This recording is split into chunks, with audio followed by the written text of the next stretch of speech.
In Indonesia, the town chief's family is hosting a cheerful gathering. Ninji walks around with a tray, pouring drinks for relatives, but her mood sours when her boyfriend, Ramen, shows up.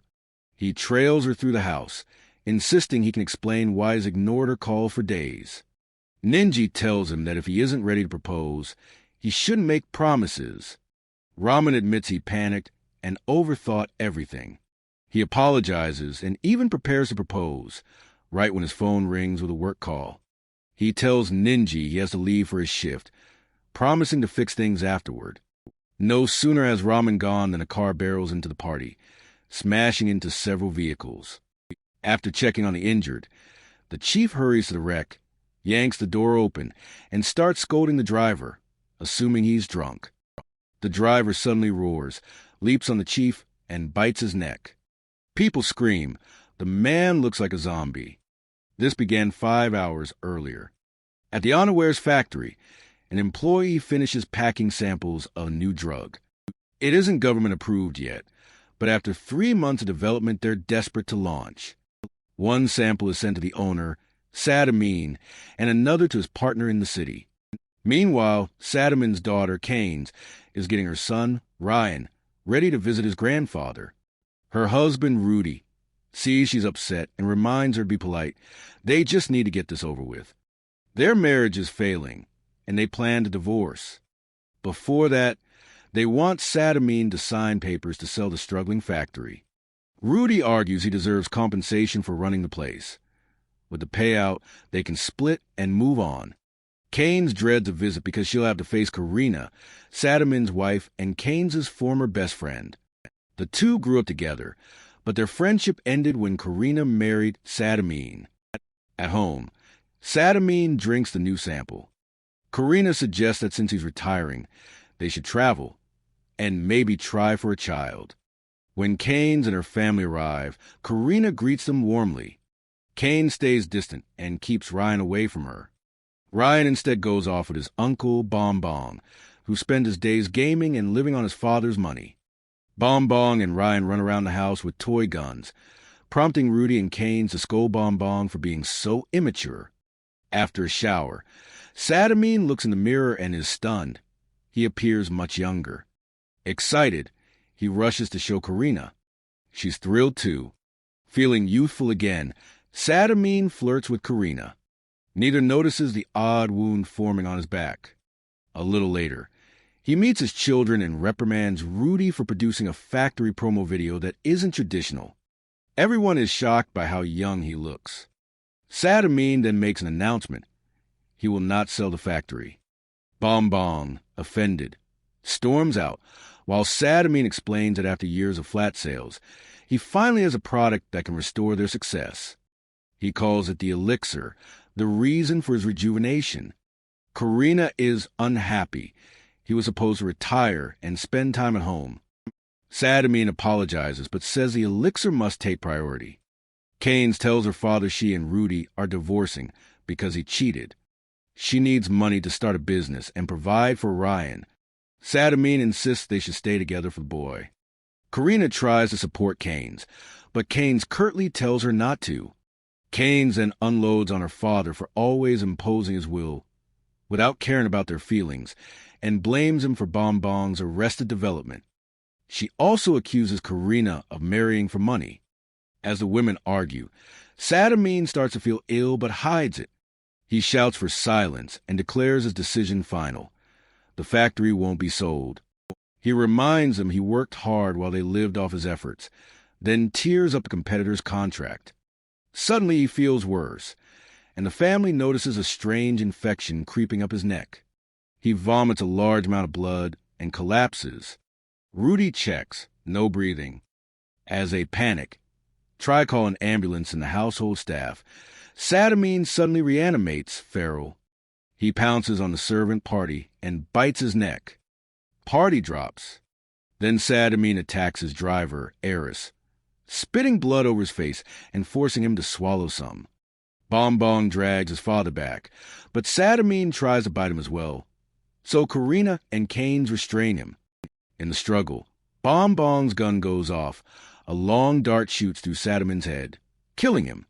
While most of the family falls apart, Eris tries to flee. Rudy chases him and orders him to get the police, and to say the death was an accident. Eris drives off, hiding that he's feeling unwell.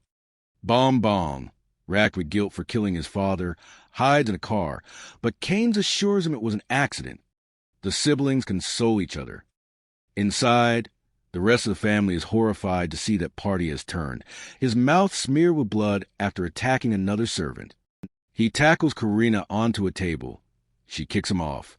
He lunges at Rudy next, but the maid drags him back. Party bites her arm, then her neck.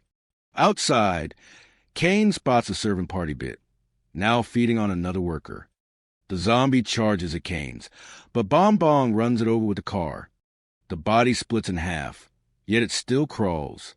While Party chases the family out of the house, the siblings dash back inside and find it empty. The maid, now zombified, appears and pursues them.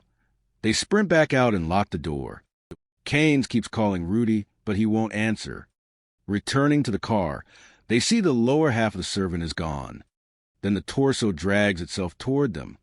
Bong Bong kicks it away, and they jump into the car and speed off as all the turned servants give chase. Meanwhile, Eris, driving to the police, transforms as well.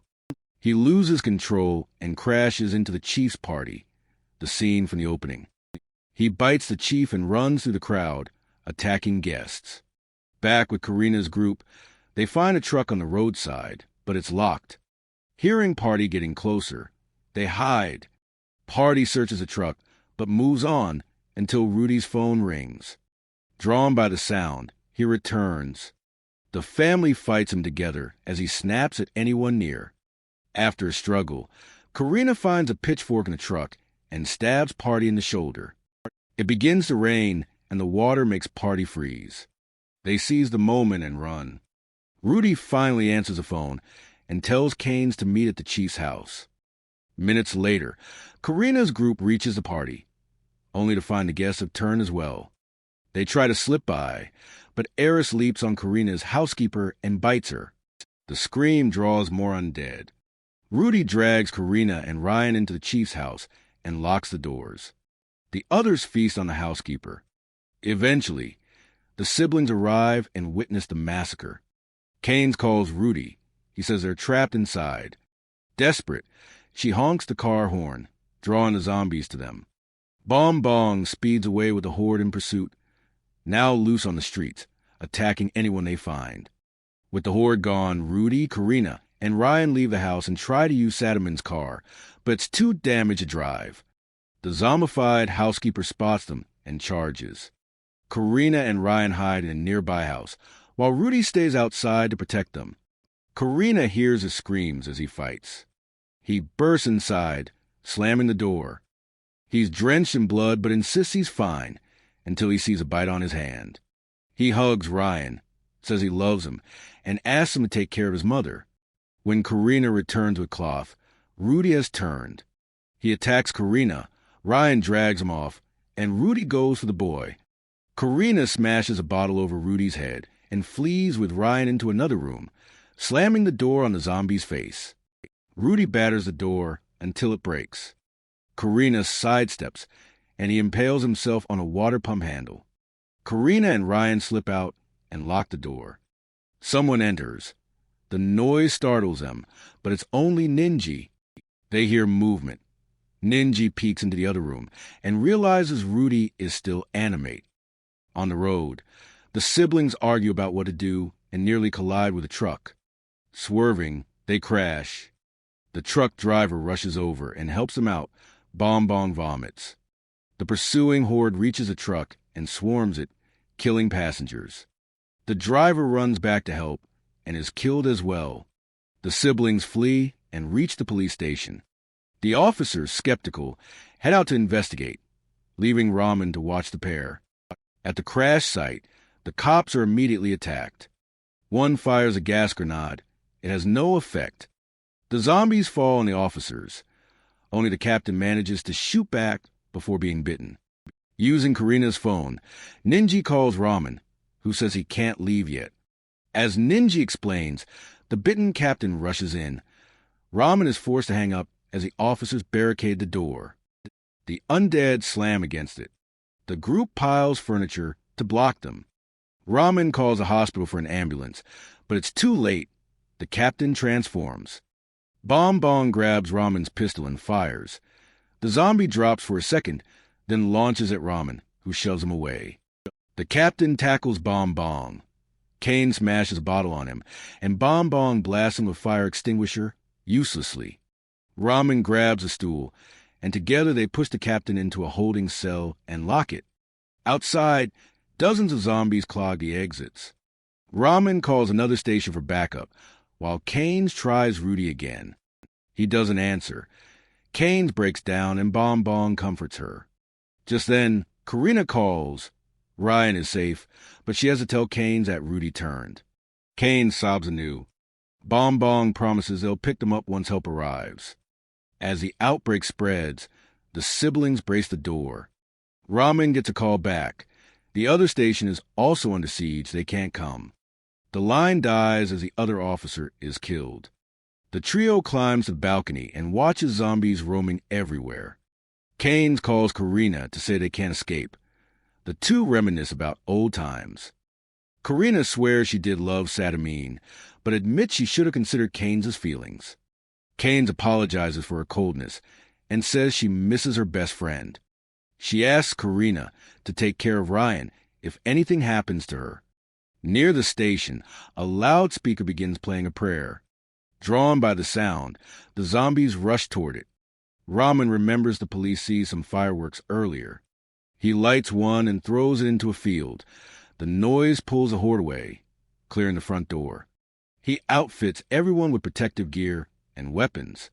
Before leaving, he calls Ninji to say they're coming. The undead press the door again, so the trio cracks it open to light another firework, but they drop it and it explodes inside, attracting even more zombies. Ramen and Bong Bong try again and manage to launch several fireworks. The horde follows the noise, opening a path. They step out and search for a vehicle, running into a few stragglers. Ramen shoots and finally drops one. He realizes headshots are the only way to kill them. Bong Bong fires too, and together they clear the street. But the gunfire draws the horde back. Using riot shields, they hold off a wave, shooting as they retreat, but they're soon cornered. During this, a lightning flash drives Rudy, still impaled, into a frenzy. He breaks the pump loose and hammers at the door, drawing zombies. Karina and Ninji brace the front door, while undead smash windows, reaching in. Another lightning flash briefly freezes the zombies outside. Moments later, they surge again. Then rain starts pouring, and the zombies withdraw, standing dazed under the downpour. The trio uses this opening to escape.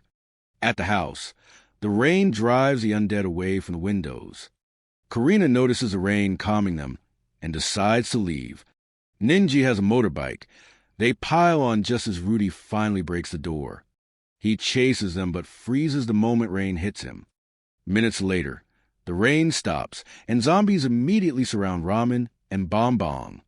Keynes tries to run but is tackled. She shoots her attacker in the head. More close in, she pulls the trigger again, empty. As the men retreat to the station, Keynes reaches a truck, dodges a leaping zombie, locks herself in, and tries to start it. Nothing. Karina's trio arrives on the bike. Keynes honks so they can find her. They try to flee, but the bike dies and the horde approaches. Fireworks suddenly light the sky. The zombies turn toward the sound. Keynes climbs out, reunites with Ryan, and hugs him. Cut short when the zombified maid lurches into the road. Karina and Keynes shove her back. Ninji drives a knife into her head. With the fireworks fading, the horde returns. The group ducks into the truck. After confirming the men are alive by phone, they finally get the truck started and plow through zombies as they speed forward. The brakes fail, and they crash into the police station. Ramen embraces Ninji, but Bong Bong's leg is pinned beneath a toppled cabinet. Zombies swarm the station, climbing debris to get inside. Ramen and Bong Bong open fire, while Karina slams the truck door on a zombie, trapping it. They shoot down several, but more keep coming. Bonbon tells Karina to check the side door. It's clear because the horde is massed at the front. They try to free Bonbon, but the cabinet is wedged under the truck. He urges them to leave him. In another room, Ninji bumps a cell, and the captive captain bites her. Ramen drags her back, and Raid shoots the captain. More zombies burst in and swarm him. He fires but is overwhelmed and bitten. As they're devoured, Ramen pulls out the ring and gives it to Ninji. They die holding hands. At the entrance, Kane shoots incoming zombies but freezes when she sees Rudy. Bonbon aims at him, misses, and runs out of bullets. Rudy tackles Kane's. Ryan rushes to help. Karina pulls him away. When Rudy charges, Bonbon grabs his leg, dropping him, and Kane holds him down so Karina can put a bullet in his head. Bonbon lights a firework to lure the horde while Kane's, Karina, and Ryan slip out the side door. The zombies flood in and tear into Bonbon, who throws the firework into the truck. Spilled gasoline ignites. The blast levels the building. Zombies burn as confiscated fireworks burst across the sky. On the road, Karina's group searches for a working vehicle. Kane suddenly sees she's been bitten. She hugs Ryan, crying, and tells him she can't go with them. She embraces Karina and asks her to raise Ryan, then takes her gun. Half the horde staggers onto the street, backs aflame. Kane lights a firework to draw them while Karina and Ryan escape on the bike. When they're far enough, Kane walks into the open field and ends her life. At dawn, Karina and Ryan cross the bridge toward the city, not realizing Party is trailing them. In the city, Sadamin's business partner receives the Elixir sample and drinks it. Her husband marvels at how young she suddenly looks. Make sure to subscribe and turn on notifications so you don't miss more videos like this. Thanks for watching.